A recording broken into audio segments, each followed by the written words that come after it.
In the depths of the Cold War, when secrets were currency and morality was negotiable, whispers began to circulate about a Soviet psychological project, one aimed not at weapons or warfare, but at perfection.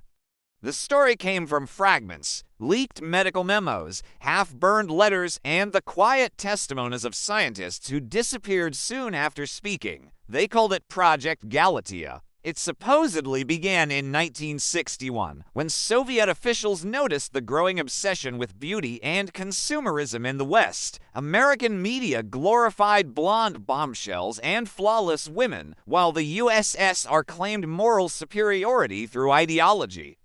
Behind closed doors, though, the party wanted its own answer to this cultural power and embodiment of control and appeal. A woman so ideal she could influence, infiltrate, and persuade.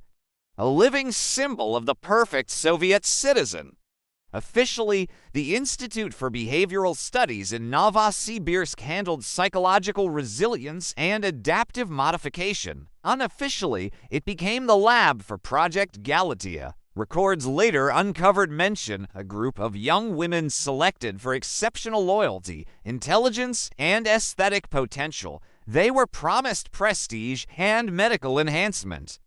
But the real goal was darker: to break down identity itself and rebuild it according to state design. The process started with conditioning. 4 months, participants were isolated in windowless rooms, subjected to constant repetition of patriotic messages and commands. Sleep deprivation, controlled diets, and hypnosis blended with propaganda films that redefined beauty as obedience. The women were told they'd be part of an elite psychological operation to represent Soviet femininity abroad. Some were even taught languages they'd never use again. Then came the surgeries. These weren't ordinary cosmetic procedures. Files describe cranial realignment, facial ratio reconstruction, and ocular symmetry correction. Operations meant to mathematically refine beauty, but many women never survived the process.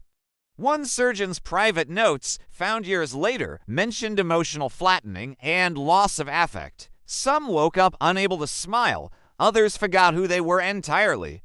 The surviving subjects were reportedly renamed with designations Vera 01, Lada 03, Nadu 06. Their birth identities were erased. One nurse's diary spoke of faces too symmetrical to feel human, of women staring into mirrors for hours, touching their skin as if it didn't belong to them. One of the few fragments recovered from the Institute's destroyed archives mentions a woman labeled Nadu 06. Her transformation was considered successful. She was transferred to Moscow in 1963 and assigned as an interpreter at an international trade event. Witnesses described her as striking, eerily composed, with an expression that never changed. A diplomat later recalled how she spoke softly, precisely, but seemed to hesitate before answering simple questions, as if searching for cues that weren't there. Months later, she vanished. The official report claimed reassignment. But a janitor from the Institute told a journalist decades later that Nadu 06 had been returned in a vegetative state, unrecognizable. Her features were intact, but her personality was gone. Like a mannequin that breathed, he said. By 1965, Project Galatea was shut down. The facility burned under mysterious circumstances. Some blamed Western spies. Others whispered it was deliberate an effort to erase evidence of a failure too monstrous to admit, but the story didn't die. In the 1980s, during the Soviet collapse, new testimonies surfaced. A former KGB archivist claimed that at least one of the Barbie prototypes had been smuggled out of Russia by a Western contact. He described her as perfectly polite, perfectly still, and utterly disconnected from emotion. She supposedly lived under a new identity in Eastern Europe until the early 90s, then disappeared again. In 1992, a nurse in Prague reported an encounter with a silent woman brought into her ward after an accident. No identification, no language comprehension, but she bore old surgical scars on her skull and jawline. When shown her reflection, she'd recoil, covering her face. Days later, She vanished from the hospital without discharge. Surveillance footage that night failed to capture her leaving the building.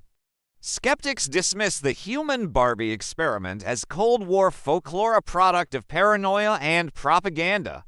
But there's something about the consistency of the accounts that feels off. The descriptions of emotionless perfection, the reports of surgical anomalies, the quiet disappearance of every person tied to the project, and the strangest detail of all came from a French intelligence memo in 1996. It described an unidentified woman detained in a border check in Austria, blonde, ageless, with papers too perfect to be forged.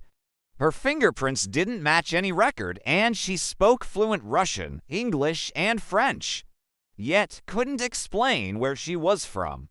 When asked her name, she hesitated, then said softly, "Nadia." The agents filed her under no threat, but within hours, she disappeared from her hotel. Her room was left immaculate, bed made, window open, curtains drifting in the wind. Some call her the ghost of a failed experiment.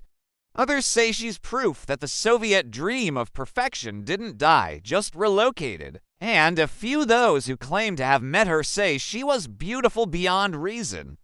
Beautiful in a way that felt wrong, like something made, not born.